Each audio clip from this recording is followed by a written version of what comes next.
आपका आपके अपने चैनल माय इंग्लिश गुरु में स्वागत है।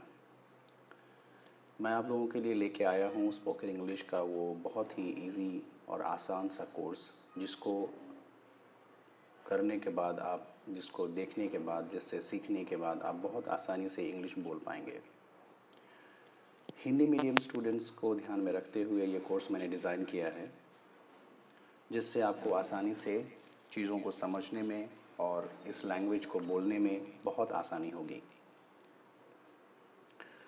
दोस्तों, आपने बहुत से लोगों को कहते हुए सुना होगा कि इंग्लिश 30 दिन में सीख ले, 45 डेज़ में इंग्लिश सीख ले और सीखें, बट वो ट्रू नहीं होता, क्योंकि हम इंडिया में रहते हैं और इंडिया में हमारी मातृभाषा हिंदी है।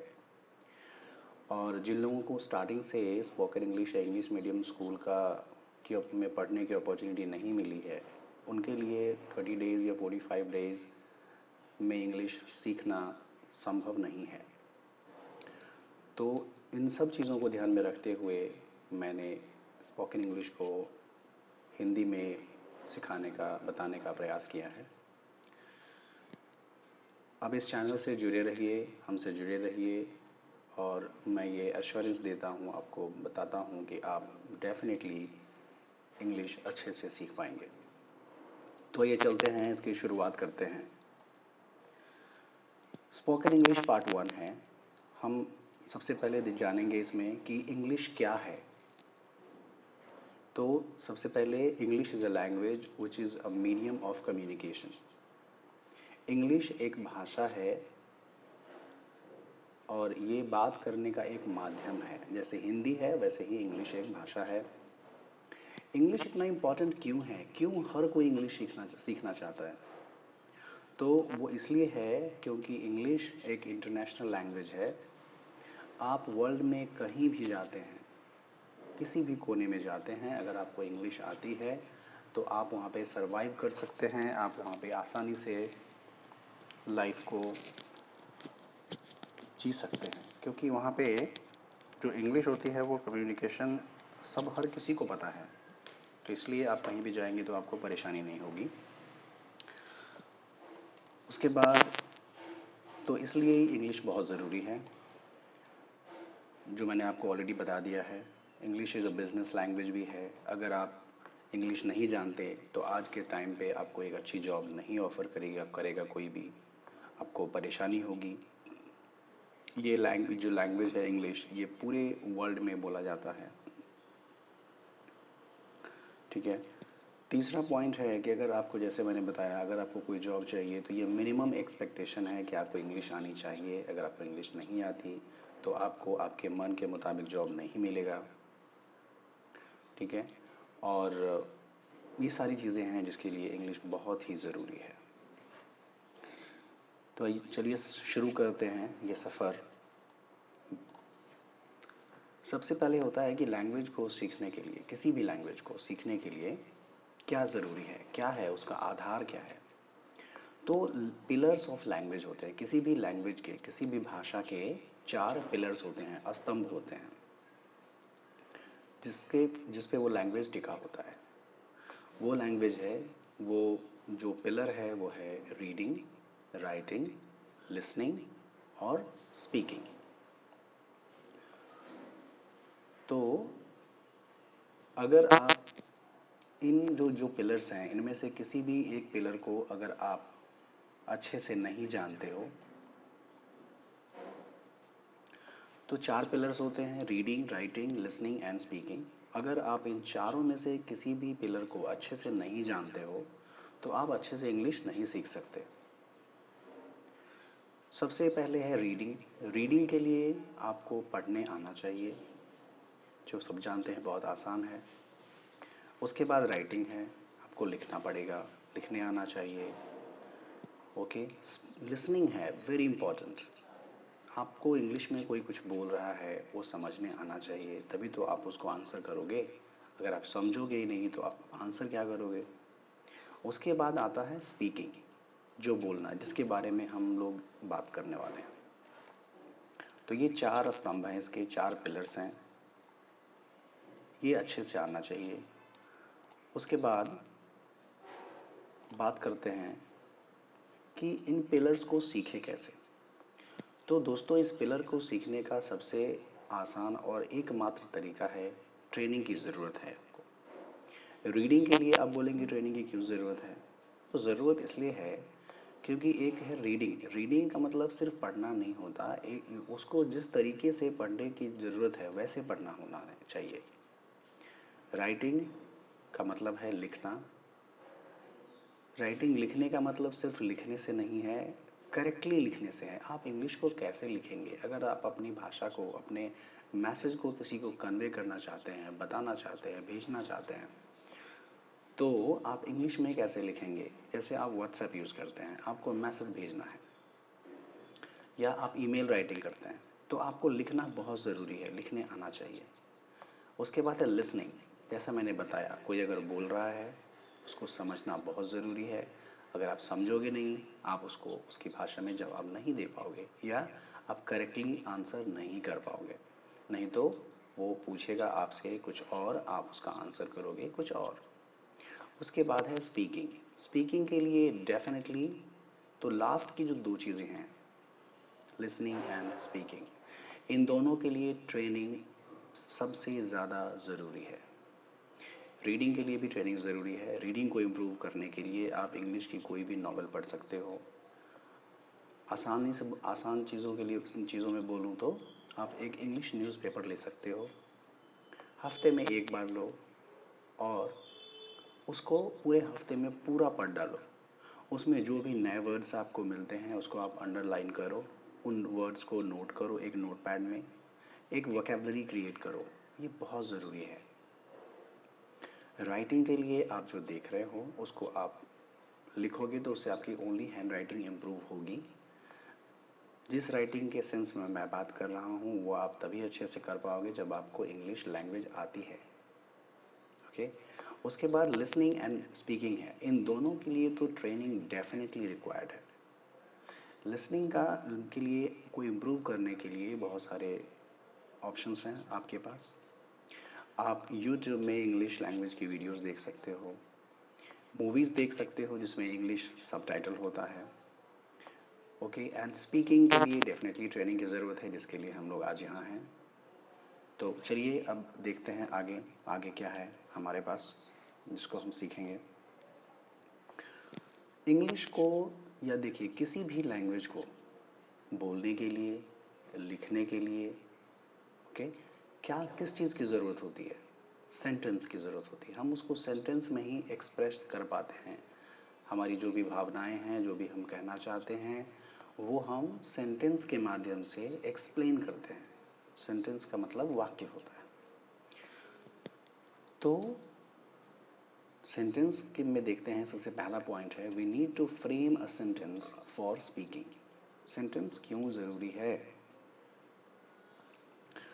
तो स्पीकिंग के लिए हमें सेंटेंस को फ्रेम करना पड़ता है, एक उसको उसकी रचना करनी पड़ती है, संरचना करनी पड़ती है। Sentence is a group of words. Sentence क्या है? सेंटेंस शब्दों का एक समूह है। ओके। नेक्स्ट है, यहाँ पे है कि we learn how to place words in order और सीक्वेंस। इस सेंटेंस में हम ये सीखते हैं कि, और हमें सीखने की ज़रूरत है कि वर्ड्स को सेंटेंस में कैसे हम रखें, उसको ऑर्डर में कैसे रखें, एप्रोप्रिएट जो उसका प्लेस है उसको वहाँ पे हम कैसे रखें। कैसे हम ये जानेंगे कि जब हम कोई सेंटेंस बोल रहे हैं तो सबसे पहले कौन सा वर्ड आना चाहिए, बीच में कौन सा वर्ड आना चाहिए, लास्ट में क्या आना चाहिए। नहीं तो उसका मीनिंग चेंज हो जाएगा, वो इनकरेक्ट इंग्लिश होगा और आपके कहने की बातों को कोई भी नहीं समझ पाएगा। तो उसके बाद है कि no language can be spoken without a sentence. बिना सेंटेंस के आप किसी भी लैंग्वेज को बोल नहीं सकते, एक्सप्रेस नहीं कर सकते, इसलिए सेंटेंस बहुत ही ज़रूरी है। तो चलिए आते हैं नेक्स्ट टॉपिक पे, जिसको मैंने इंग्लिश में बोला है ऑलमोस्ट सेम यहाँ पे है। सेंटेंस मतलब वाक्य। What is sentence? A group of words containing a subject or a verb that express a sentence, a question. शब्दों का वह समूह जो पूर्ण अर्थ देता है, वाक्य कहलाता है। मतलब ये कि आप कुछ भी बोलेंगे वो एक सेंटेंस नहीं होगा, उसका एक ऑर्डर होना चाहिए, उसका एक मतलब होना चाहिए, एक अर्थ होना चाहिए, तभी कोई समझेगा आपकी बातों को। नेक्स्ट है वाक्य शब्दों का वह समूह होता है जिसका अर्थ पूर्णतः समझ में आ जाए। एग्जैक्टली वो सब कंप्लीटली समझ में आना चाहिए। तीसरा है सेंटेंस वह समूह है जिससे पूर्ण भाव व्यक्त होता है, उसे वाक्य कहते हैं। ये ऑलमोस्ट सेम है, ये मैंने समझाने के लिए आपको डिफरेंट तरीके से बताया। सो इसका बेसिकली अगर बॉटम लाइन में मैं बोलूँ तो कंक्लूड ये है कि सेंटेंस वह होता है जिससे कंप्लीट अर्थ पता चले, कंप्लीट मतलब पता चले। फॉर एग्जाम्पल में आप यहाँ पे देख सकते हैं, यहाँ पे ये चीज़ दी हुई है, सबसे नीचे देखिए आप, यहाँ पे एक सेंटेंस है Ram it's a mango, right. यहाँ पे देखिए है ना, यहाँ पे राम इट्स अ मैंगो। तो राम हिंदी में दिया हुआ है राम आम खाता है। इसमें सबसे पहले राम को क्यों लिखा गया, उसके बाद ईट्स क्यों आया, फिर अ मैंगो क्यों आया। ये तो अ मैंगो फर्स्ट में भी तो लिख सकते थे, या ईट्स को कहीं और भी तो लिख सकते थे, पर वैसा नहीं है। इसी को बोलते हैं ऑर्डर, कि सेंटेंस में कौन सा वर्ड कहाँ पे आना है, ये बहुत इंपॉर्टेंट है। This is very important. तो सबसे पहले ये जानते हैं कि सब्जेक्ट होता क्या, सेंटेंस को लिखते कैसे हैं, सेंटेंस में क्या किन किन चीज़ों की ज़रूरत होती है। तो आपको ये तो पता चल गया कि एक सेंटेंस जो होता है वो शब्दों का समूह होता है, उसमें बहुत सारे वर्ड्स होते हैं और बहुत सारे वर्ड्स को मिला के एक सेंटेंस बनता है। पर उस सेंटेंस में जो मिनिमम जो एक्सपेक्टेशन है, जो मिनिमम रिक्वायरमेंट है एक सेंटेंस को बनाने के लिए, वो क्या है। तो एक जो सेंटेंस है उसमें एक सब्जेक्ट ज़रूर होना चाहिए। अब यहाँ पे देखिए, मैं आपको एक चीज़ मैं बताता हूँ आपको एक चीज़ यहाँ पे। Wait a minute.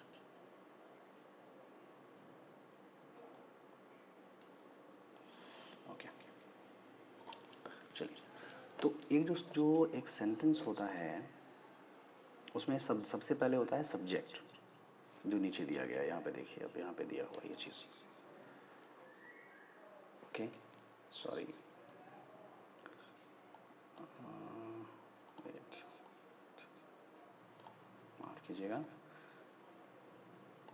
ओके, सो सबसे पहले यहाँ पे दिया गया है सब्जेक्ट, उसके बाद है वर्ब, उसके बाद है ऑब्जेक्ट। तो ये ऑर्डर होता है किसी भी सेंटेंस का, कि हम सबसे पहले उस जब भी कोई सेंटेंस बोलेंगे लिखेंगे तो उसमें सबसे पहले सब्जेक्ट आना चाहिए, उसके बाद वर्ब आना चाहिए, उसके बाद ऑब्जेक्ट आना चाहिए। अब सब्जेक्ट क्या होता है, वर्ब क्या होता है, ऑब्जेक्ट क्या होता है, इसके बारे में हमें जानने की ज़रूरत है, क्योंकि ये बेसिक्स है। अगर आप इन चीज़ों को नहीं जानेंगे, आप इंग्लिश में को कभी भी सही से न बोल सकते हैं और ना ही समझ सकते हैं, और ना ही अपनी बात आप दूसरों को समझा सकते हैं। तो इसीलिए हमें बेसिक से शुरुआत करनी पड़ेगी। आप लोगों से निवेदन है आप जुड़े रहें, और आपने अगर इस चैनल को अभी तक सब्सक्राइब नहीं किया है, मैं आपसे रिक्वेस्ट करता हूँ आप प्लीज़ इसे सब्सक्राइब करिए, लाइक करिए। और इस सेशंस में के बाद जो भी क्वेश्चंस आपको आपके दिमाग में आते हैं, जो आपको लगता है कि पूछने की ज़रूरत है, आप प्लीज़ क्वेश्चन पूछिए, कमेंट्स करिए, क्या जानना है, क्या कन्फ्यूजन है। मैं अपनी पूरी कोशिश करूँगा उसको सॉल्व करने के लिए। और मैं आप लोगों को ये विश्वास दिलाता हूँ कि अगर आप हमारे चैनल से जुड़े रहेंगे, डेफिनेटली आप एक अच्छा इंग्लिश स्पीकर बन पाएंगे। तो नेक्स्ट चलते हैं हम, जिससे एक सेंटेंस बनता है। तो एक सेंटेंस में एक सब्जेक्ट होना चाहिए और एक प्रेडिकेट होना चाहिए।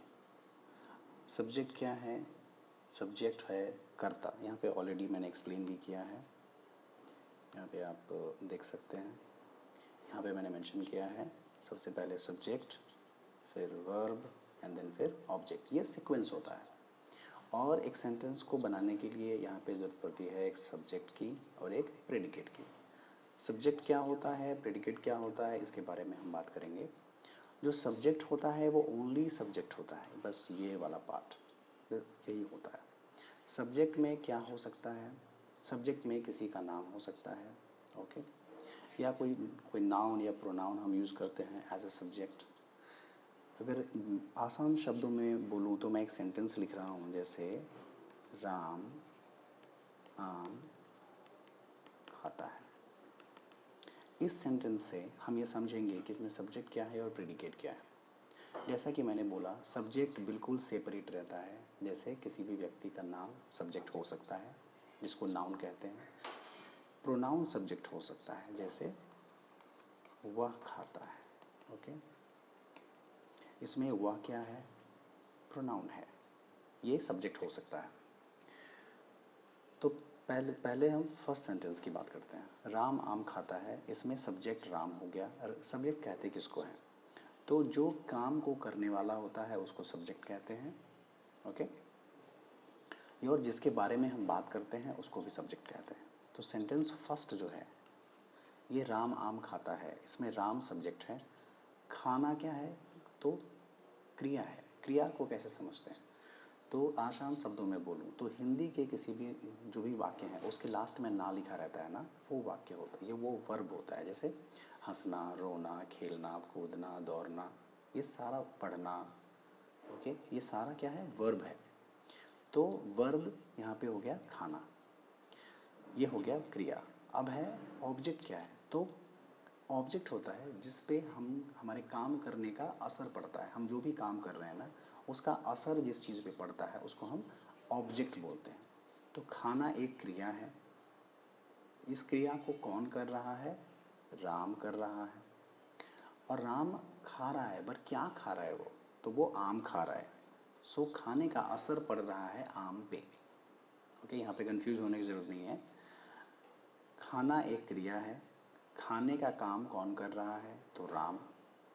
और राम खा क्या रहा है? खाने का असर किस पर पड़ रहा है? तो आम पर। तो इसलिए आम को ऑब्जेक्ट कहेंगे। अब दूसरा सेंटेंस देखते हैं। वह खाता है, यहाँ पे सेम, वह क्या है? ये सब्जेक्ट हुआ। क्यों? क्योंकि हम किसी के बारे में बात कर रहे हैं, ओके।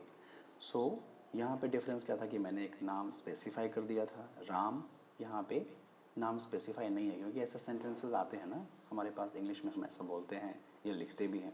तो यहाँ पे वह जो है वो सब्जेक्ट हो गया। और वह क्या करता है भाई? तो वो खाता है। तो खाना क्या हो गया? वर्ब हो गया, ओके। इसको वर्ब ऐसे लिखेंगे। यहाँ पे ऑब्जेक्ट नहीं है। तो ये दो सेंटेंस है। मैं उम्मीद करता हूँ कि आप इसको अच्छे से समझ गए होंगे। फिर भी अगर कुछ अंडरस्टैंडिंग में प्रॉब्लम है तो आप कमेंट्स करके मुझे बता सकते हैं। ये हो गया सब्जेक्ट। अब सब्जेक्ट हो गया, वर्ब हो गया और ऑब्जेक्ट हो गया। अब सब्जेक्ट तो आप समझ गए, प्रेडिकेट क्या होता है दोस्तों? सो देखिए, जो सेंटेंस है ना, राम आम खाता है, इसमें यहाँ से यहाँ ओनली सब्जेक्ट सेपरेट होता है। सब्जेक्ट के बाद में जो भी वर्ड्स होते हैं वो सारा का सारा प्रेडिकेट कहा जाता है। तो प्रेडिकेट में वर्ब आता है और ऑब्जेक्ट भी आता है। सब्जेक्ट में ओनली सब्जेक्ट आता है। सब्जेक्ट प्रेडिकेट का कभी पार्ट नहीं हो सकता। सब्जेक्ट और प्रेडिकेट को आपको समझने की ज़रूरत है, क्योंकि आगे इससे आपको बहुत हेल्प होने वाली है। तो हम सब्जेक्ट समझ गए, हम प्रेडिकेट भी समझ गए। सब्जेक्ट जो काम को करता है या जिसके बारे में हम बात करते हैं। प्रेडिकेट वो पार्ट होता है सब्जेक्ट का जिसमें वर्ब प्लस ऑब्जेक्ट यूज़ होता है, ओके। चलिए अब आगे बढ़ते हैं। मैं इसको इरेज कर देता हूँ।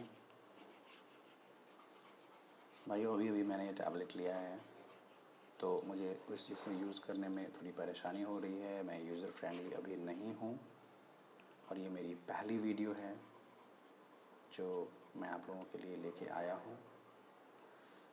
उम्मीद करता हूँ आपको ये पसंद आएगी, ओके। सो अभी चलते हैं नेक्स्ट पे। ओके, सो नेक्स्ट है पार्ट्स ऑफ स्पीच। अब देखिए, ये पार्ट्स ऑफ स्पीच क्या होता है? तो यही वो चीज़ है, यही वो पार्ट है इंग्लिश का। ये ग्रामर का पार्ट है बेसिकली। हर लैंग्वेज का एक ग्रामर होता है, तो ये ग्रामर का पार्ट है। पार्ट्स ऑफ स्पीच में आप जानोगे कि किसी भी सेंटेंस में जो वर्ड्स होते हैं वो कौन कौन से वर्ड्स होते हैं, पहली चीज़। दूसरी चीज़ आप जानोगे कि उस वर्ड का यूज़ क्या है, और सीक्वेंस जानेंगे आप कि कौन से वर्ड के बाद कौन सा वर्ड आना चाहिए। ये बहुत इंपॉर्टेंट है दोस्तों। पार्ट्स ऑफ स्पीच अगर आप अच्छे से समझ जाते हो तो आपके इंग्लिश लर्निंग का जो सफ़र है वो आप ऑलमोस्ट 30% कंप्लीट कर लेते हो। And this is very very important. Parts of speech को समझना बहुत ज़रूरी है। अभी तक जो भी मैंने आपको एक्सप्लेन किया, सब्जेक्ट को एक्सप्लेन किया, वर्ब को एक्सप्लेन किया, ऑब्जेक्ट को एक्सप्लेन किया, सब्जेक्ट प्रेडिकेट को एक्सप्लेन किया, ये सारी चीज़ें इस पार्ट्स ऑफ स्पीच का ही पार्ट है। तो इस स्पोकन इंग्लिश के सफ़र में मैं स्टार्ट करूँगा बेसिक से। शुरू से शुरू करना बहुत ज़रूरी है दोस्तों। किसी भी इमारत की नींव स्ट्रांग होनी चाहिए। अगर वो स्ट्रांग नहीं रहेगी तो वो कभी भी गिर सकती है। तो अगर आप स्पोकन इंग्लिश सीखना चाहते हैं तो आपको अपनी नींव बहुत मजबूत करनी पड़ेगी। आपने बहुत लोगों से सुना होगा, जानते हैं यही कारण है कि बहुत सारे लोग स्पोकन इंग्लिश इंस्टीट्यूट को ज्वाइन करते हैं इंग्लिश को सीखने के लिए, बट वहाँ पे उनको एक्सपेक्टेड रिज़ल्ट नहीं मिलता। उसका सबसे बड़ा रीज़न यही है कि ये इंस्टीट्यूशंस वाले बोलते हैं कि मैं आपको 30 डेज़ में या 60 डेज़ में या 45 डेज़ में इंग्लिश सिखा दूंगा, but it is not that easy. ये इतना आसान नहीं है। ये लैंग्वेज है, इसको सीखने में टाइम लगेगा आपको।